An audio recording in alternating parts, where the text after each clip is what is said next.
Bismillahirrahmanirrahim. Assalamu alaikum, dear students. Hope you all are fine and enjoying good health at home. उम्मीद करती हूँ आप सब लोग पिछले सारे लेक्चर्स अटेंड कर रहे होंगे और अपने सेकेंड ईयर की बायोलॉजी की टेक्स्ट बुक के साथ टच में होंगे। आपको ये सारे लेक्चर बहुत ही इंफॉर्मेटिव साबित हो रहे होंगे। और बेटा रेगुलरली अपनी अटेंडेंस का भी ख़ास ख्याल रखें। सो अब अपना टॉपिक स्टार्ट करते हैं। हमने अपना रिप्रोडक्शन वाला चैप्टर 18 स्टार्ट किया हुआ है। कुछ लेक्चर्स पहले से हम डिस्कस कर चुके हैं और आज हम अपने नेक्स्ट 3 टॉपिक स्टडी करने जा रहे हैं, जिनमें से फर्स्ट जो टॉपिक है वो है बर्थ, नेक्स्ट जो टॉपिक है वो टेस्ट ट्यूब बेबीज़ का है और third topic which you have to study is sexually transmitted diseases. So first of all we will discuss the topic birth.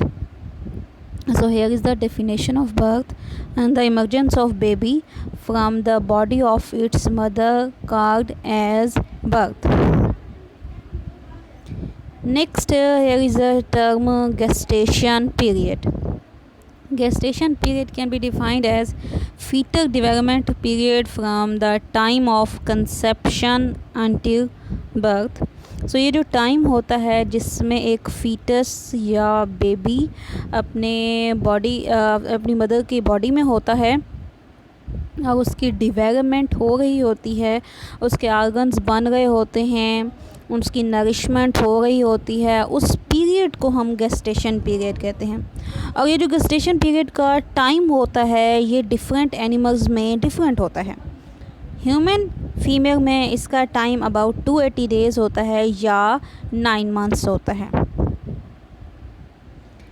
Next है trimesters of gestation period.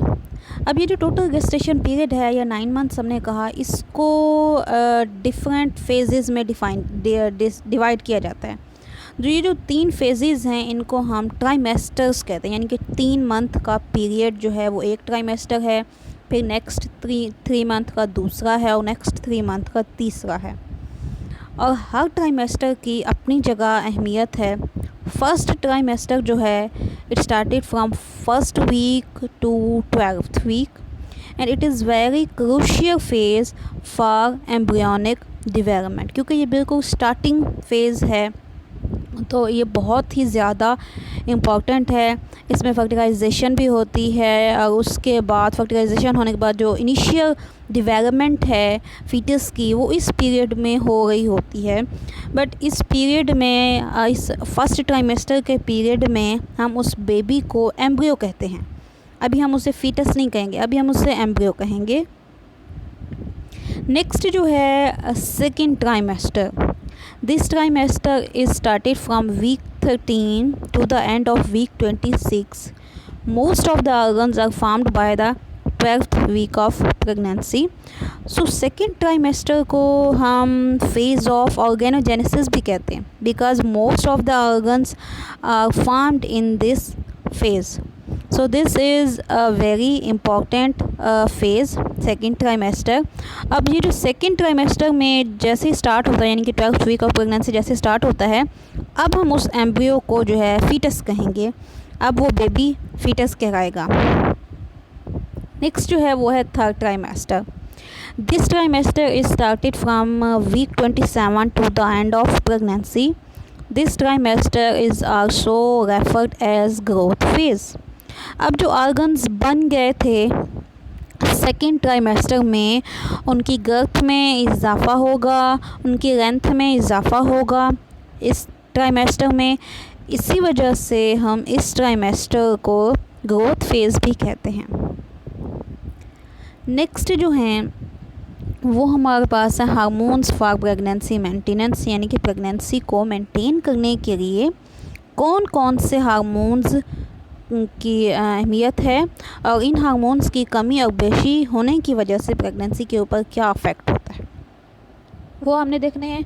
So first जो hormone है वो हमारे पास है progesterone. This hormone is secreted from placenta.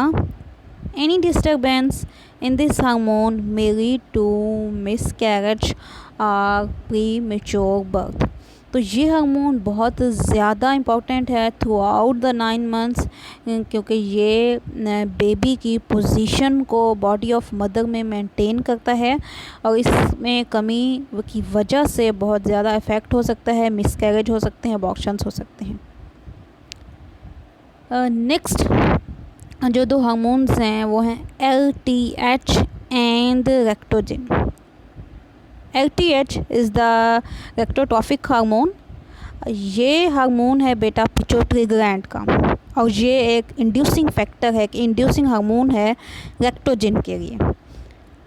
LTH is the hormone of pituitary gland which induces placenta to secrete lactogen. Placenta एक structure है जिसके अंदर बेबी की नरिशमेंट हो रही होती है।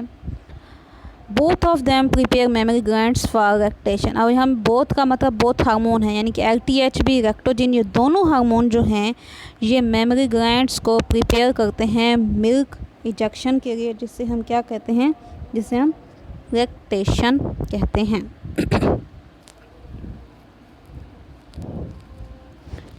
अब नेक्स्ट जो है वो है हार्मोनल चेंजेस ड्यूरिंग बर्थ, यानी कि कौन कौन सी चेंजेस आती हैं जिसकी वजह से प्रेगनेंसी जो है वो डिस्टर्ब होती है और बर्थ जो है वो इनिशिएट होती है। सो फर्स्ट जो चेंज आएगा वो आएगा disturbance in the progesterone secretion, या इसे हम कहेंगे decrease in progesterone level onset the birth. क्योंकि अभी मैंने आपको बताया कि progesterone hormone is very important to maintain the pregnancy. तो जब प्रोजेस्टेरॉन का लेवल कम होगा इसका मतलब बर्थ की स्टार्ट हो जाएगी। नेक्स्ट है ACTH, adrenocorticotrophic hormone, that is released from fetal pituitary, stimulates the fetal adrenal glands to release corticosteroids। अब देखें जो पहला हमने हार्मोन डिस्कस किया ना प्रोजेस्टेरॉन, ये बॉडी ऑफ मदर में बन रहा है, बट जो ACTH हैं और कार्टिकोस्टेरॉइड्स हैं ये फीटस के हार्मोन हैं। फीटस की बॉडी में अब चेंजेस आ गई हैं। अब फीटस के जो पिट्यूटरी ग्लैंड है वो ACTH यानी कि एड्रीनो कार्टिकोट्रॉफिक हार्मोन को सिक्रीट करेगा। ये हार्मोन जाके एड्रीनल ग्लैंड को अफेक्ट करेगा और एड्रीनल ग्लैंड कार्टिकोस्टेरॉइड्स को सिक्रेट आउट करवाएंगे। अब कार्टिकोस्टेरॉइड्स जो हैं इनका क्या काम है, कार्टिकोस्टेरॉइड्स अब बॉडी ऑफ फीटस को एग्जिट करेंगे, प्लेसेंटल बैरियर से पहुंच जाएंगे मैटरनल ब्लड सर्कुलेशन में, और वहां पे जाने के बाद ये भी प्रोजेस्टेरॉन के लेवल को कम करने में हेल्प करेंगे। नेक्स्ट जो है वो ये है कि the reduction of progesterone level stimulates the pituitary to produce oxytocin, यानी कि फ़ीमेल के अंदर प्रोजेस्टेरॉन का लेवल जब कम हो रहा है तो फिर इसी के अफेक्ट के अंडर पिट्यूटरी ग्लैंड जो है वो एक और हार्मोन सिक्रेट आउट करवाएगा जिसे हम कहते हैं ऑक्सीटोसिन, और ये जो हार्मोन है this is known as hormones for labour pens.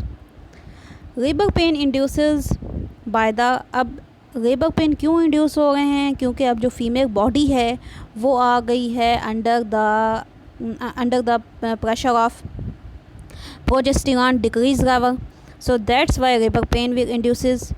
अब उसके बाद है the release of oxytocin occurs in waves during labour and provides the force to expel the foetus from the uterus. Next है cervix dilates. Cervix कहते हैं neck of the uterus को। The cervix dilates and the uterine contractions spread down over the uterus and are strongest from top to bottom, thus pushing the body downward, leading to the delivery of the body. The umbilical cord is ligated and baby is released from the mother. So umbilical cord वो एक structure है जो कि belly of the foetus के साथ और mother के साथ अटैचमेंट होती है, तो उसको लाइगेट किया जाता है, काटा जाता है। अब नेक्स्ट जो है वो है आफ्टर बर्थ, यानी कि जब बर्थ हो जाती है उसके बाद बॉडी ऑफ मदर में जो चेंजेस आती हैं उन चेंजेस के फिनोमिना को नाम दिया जाता है आफ्टर बर्थ का। With in 10 to 45 minutes after birth, the uterus contracts and separate the placenta from placenta is actually attachment of mother and fetus from the wall of uterus, and placenta then passes out through vagina. This is called after birth. और ये जो after birth का time होता है, इसके बाद about 40 days तक body of mother से तकरीबन 350 सेंटीमीटर क्यूब ब्लड जो है वो इजेक्ट आउट होता रहता है इन सारी चेंजेस को नॉर्मलाइज करने के लिए, जो कि सारी आ चुकी होती हैं बॉडी ऑफ मदर में ड्यूरिंग प्रेगनेंसी। नेक्स्ट एक टॉपिक जो हमने डिस्कस करना है वो है टेस्ट ट्यूब बेबीज़। ये एक्चुअली एक टेक्निक है जो कि उन पेरेंट्स के लिए है जो नॉर्मल फर्टिलाइजेशन का प्रोसेस अफोर्ड नहीं कर सकते to produce their babies. Parents which are unable to enjoy the normal process of fertilization and birth of their offsprings due to some physiological and physical abnormalities in any of the two parents are being benefited with this method. अब इसकी methodology क्या है वो अब next discuss करते हैं। इसका method ये है कि पेरेंटल गैमेट्स यानी कि एग्स एंड स्पर्म्स वो बॉडी से बाहर लिए जाते हैं। Parental gametes are fertilised in vitro यानी कि outside of the female body, and then the zygote is implanted back into the mother uterus. Then placenta establish and remaining development takes place in the body of mother. तो ये सारा method है यानी कि जिसके through test tube babies generate out होते हैं। Gametes outside the body of female fertilise करवाए जाते हैं, उसके बाद जो ज़ाइगोट बन जाता है उसको इम्प्लांट बैक करवाया जाता है बॉडी ऑफ फीमेल में, एंड देन उसकी जो बाकी डेवलपमेंट होती है प्लेसेंटा का बनना और बाकी जो भी उसके अंदर चेंजेस आएंगी वो नॉर्मल वे में होंगी। नेक्स्ट जो टॉपिक हमने स्टडी करना है that is sexually transmitted disease, जिनको हम STDs भी कहते हैं। So unhealthy attitude and low moral values sometimes lead to serious complications. The carrier may transmit the disease to their healthy partners. So इनमें से जो first one disease है that is gonorrhea, which is a bacterial disease. It is caused by a gram-positive bacterium, Neisseria gonorrhea, mainly affecting the mucous membrane of the urinogenital tract. Newborn may acquire serious eye infection.